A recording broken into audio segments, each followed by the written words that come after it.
C.R. Patil.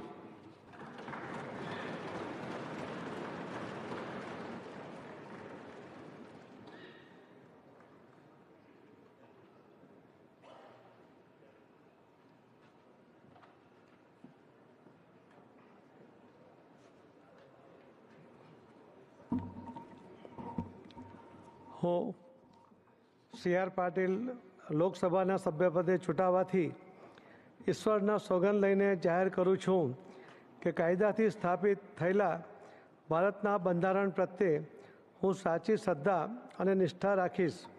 હું ભારતના સાર્વભૌમત્વ અને અખંડતાને સુરક્ષિત રાખીશ અને જે પદ હું ધારણ કરવાનો છું તેની ફરજો શ્રદ્ધાપૂર્વક બજાવીશ.